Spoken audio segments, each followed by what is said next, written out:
In a previous video, I posed the question, lots of people wonder when it comes to Bitcoin. What makes Bitcoin valuable? That's usually followed by this one. What is a Bitcoin really worth? To begin to answer these, I'll pose some seemingly unrelated questions. Is it better to own a house or Bitcoin? What's a house worth? What should its value really be? Should it keep going up in value over time? The reason I ask is that, especially when it comes to the last question, most people would just automatically reply with a resounding yes. But does that really make any sense? We don't really treat other physical possessions like that. Consider a car, for example. Everyone knows when you buy a new car, the instant you drive it off the lot, its cash value drops immediately because it is now used. And it barely makes any difference as to how well you take care of it, how carefully you drive it, clean it, maintain it, and replace worn or broken items. Even if you rarely drive it and maintain it perfectly, your average car may drop in value less quickly than other similar vehicles, but it will never go up in value. So why are houses so different? They require constant upkeep, maintenance, and repairs, and most people struggle to keep on top of everything that needs to be done. Most people don't necessarily pay top dollar to repair and replace things with more expensive materials and appliances than the original. Yet mysteriously, everyone expects, and in fact we have seen, over the past 100 years or so, that houses do indeed go up in value. They go up a lot. Some might argue that it's not really the house itself, but the value of the land it's sitting on. But does that make any sense? If all you're doing with the land is putting a house on it, it's not like the land itself becomes more productive to justify a huge increase in its value over time.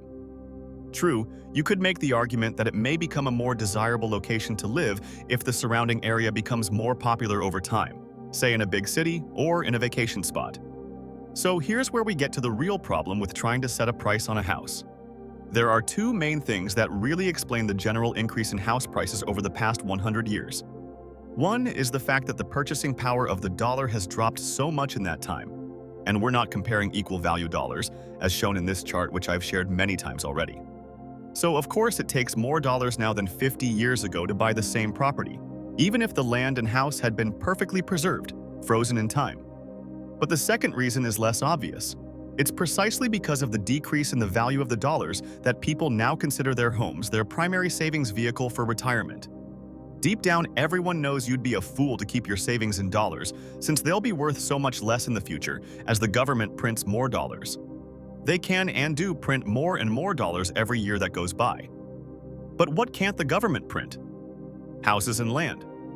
Houses and land are hard to come by and hard to produce more of. If you watched my earlier videos, you'll know what you call things like that: scarce. This is why real estate has ballooned in value over the last 100 years. People have realized that they are better off storing their wealth in those scarce assets than in dollars.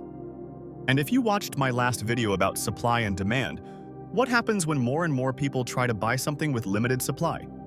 The price goes up. So houses and properties have been going up because they've been bought up. And the worst part is, the people buying them up aren't just buying one house to live in. They're buying multiple properties, which drives the prices up beyond what they are truly worth, making it ever harder for people who need a place to live to afford a house. Getting back to Bitcoin and what its value should be, there's much more to the story than just how it compares to real estate. But for now, recall what I'm always saying. There's an absolutely fixed number of Bitcoin that will ever exist, so it's even more scarce than houses and attractive real estate. Besides, houses and real estate shouldn't really be used as an investment or savings account. And if the dollar wasn't so broken, people wouldn't be doing that.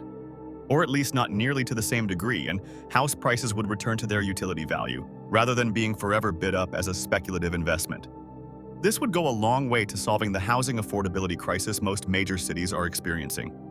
So to be clear, I'm not saying you shouldn't buy a house. Everyone needs to live somewhere. But that's the point. Houses should be what you live in, and Bitcoin should be what you save in. I'll continue trying to answer the question, what is a Bitcoin worth, in a future video.